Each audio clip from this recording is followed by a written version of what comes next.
Académie de robotique TIDA chapitre 2. Séquence de rêve 1 @ lycée Caméléon, épisode 2, 07 juillet 2021. Notre route du papier du samedi a commencé à 5 heures du matin.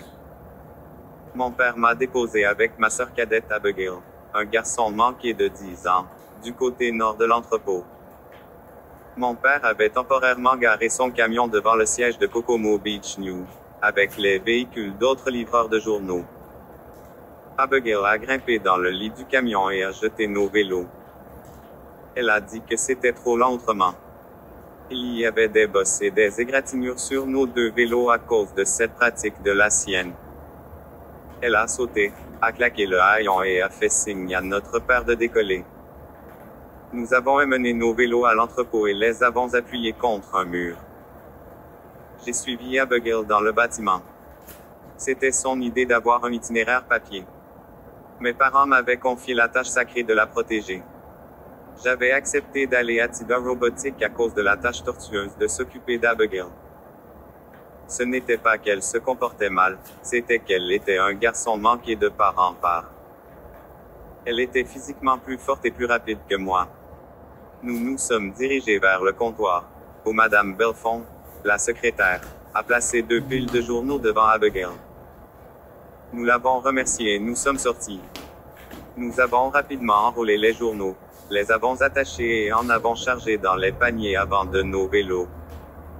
Le reste, nous le mettons dans nos sacs à dos. Abigail a mis son casque et a décollé. Je me suis précipité et j'ai roulé après elle. Abigail, attends. Comme à chaque fois que je lui avais demandé de faire quelque chose, elle m'a ignoré. Elle m'attendait au sommet d'une colline à l'intersection de Jessie Lane et King Hawaiian. J'étais totalement essoufflé et à bout de souffle. Son itinéraire a commencé sur King Hawaiian, une route plate d'1 kilomètre de long avec de nombreux chiens déchaînés. Abigail a jeté des journaux dans les cours avant de ceux qui se sont abonnés. Elle se rappelait très bien qui s'était abonné et qui ne l'avait pas fait. Une fois, elle m'a fait récupérer une copie dans la cour d'un non-abonné que j'avais jeté là par erreur. C'était aussi l'une des maisons avec des chiens en laisse. Nous arrivâmes à un rond-point dont les bras s'étendaient sur 3 autres rues. Nous avons tenu bon. King Hawaiian est devenu Kokomo Beach Road. Seuls 25 foyers y sont abonnés. La route a subi une dégradation de 3%. J'ai eu beaucoup plus de facilité sur cette route. Au moment où nous avons atteint la maison de notre dernier abonné, le soleil s'était complètement levé et il faisait jour. À l'intersection suivante, notre maman nous attendait avec la camionnette familiale. À 9 heures, Abigail et moi avons terminé nos tâches ménagères et nos responsabilités du samedi. Nous étions maintenant libres de corvée. Abigail était dans le salon avec nos autres frères et sœurs plus âgés, Lynn, 14 ans, et Ina, 16 ans. Ils jouaient à des jeux vidéo. Le seul son entendu venait d'Abigail. J'étais dans la chambre de mes parents. J'utilisais leur ordinateur de bureau pour Skype avec mes coéquipiers. Nos progrès en beignet avaient été annoncés à nos parents par le directeur Jacqueline. Les visages d'Isaiah et de Valérie se dessinaient avec tristesse. Jade parlait de son agacement face à l'incident de piratage. Jusqu'à présent, notre plan pour percer le coffre de TIDA était tout sauf complet. Rien que l'idée de devoir retourner au King Hawaiian Junior High School et de m'occuper d'Abigail tous les jours après l'école m'a fourni une motivation extrême. Finalement, nous avons décidé de nous retrouver au menu bowling au sommet de TIDA Robotique. Kai et Maui avaient rejoint l'équipe Barbie Doll dans ses efforts pour faire des ravages dans l'équipe David et l'équipe Sakura. Nous devions nous retrouver à midi. Jade a dit qu'elle avait quelque chose dans sa manche. Au moment où je suis sorti de ma chambre, j'ai vu mes parents attendre dans le couloir avec Abigail. Ils voulaient que je garde ma sœur cadette. Toute protestation de ma part ne ferait que les faire remettre en question ce que je préparais. Je devais garder secret le plan de l'équipe Barbie Doll. J'ai donné un coup de pouce à mes parents. Tout d'abord, Abigail et moi avons fait du vélo jusqu'à Maritime Rentals pour rencontrer Kai et Maui. Comme d'habitude, le magasin était occupé par des clients qui louaient, revenaient ou essayaient du matériel.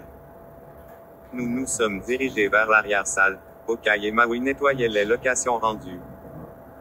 Nous nous sommes fait un clin d'œil et avons hoché la tête. J'ai attrapé 2 balais et en ai donné un à Abigail. Elle l'a accepté avec prudence et a dit qu'elle devrait être payée pour son temps et son travail. Nous avons commencé à balayer. Elle a balayé un côté de la pièce, et...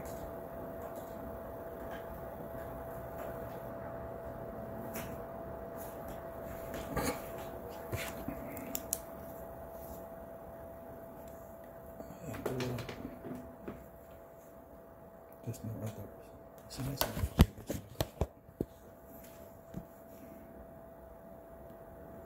Damn. Cut about that shit.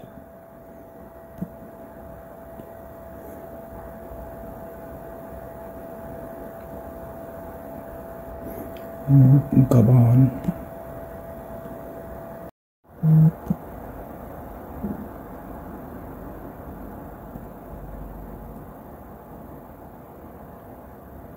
Académie de robotique TIDA chapitre 2.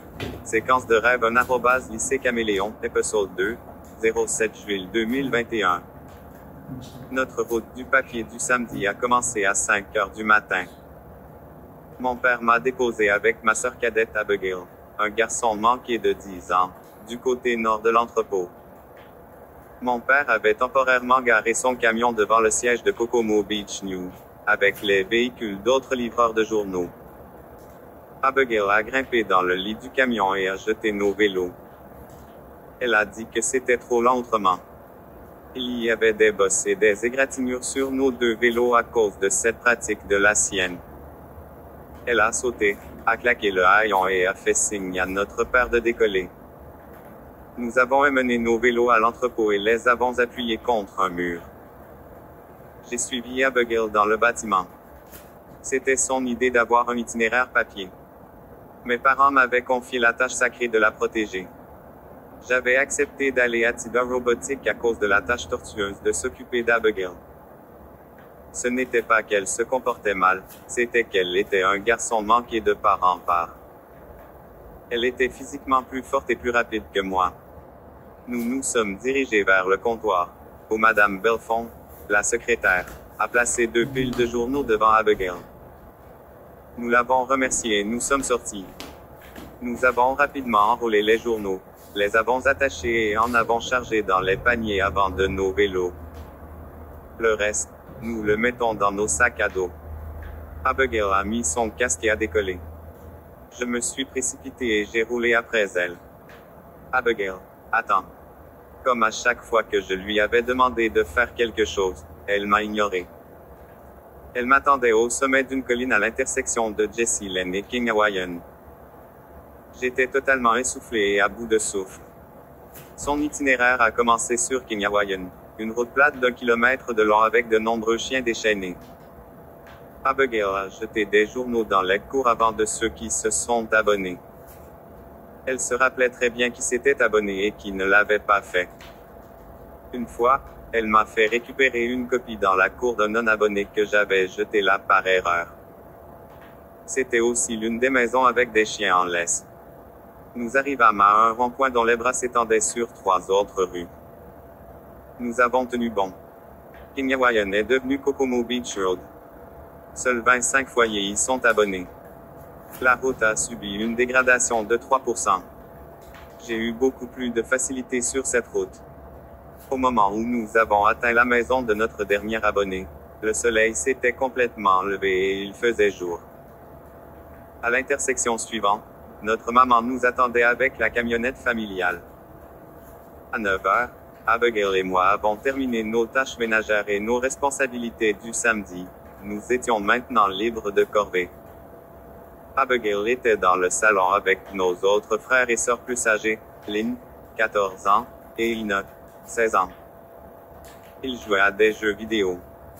Le seul son entendu venait d'Abigail. J'étais dans la chambre de mes parents.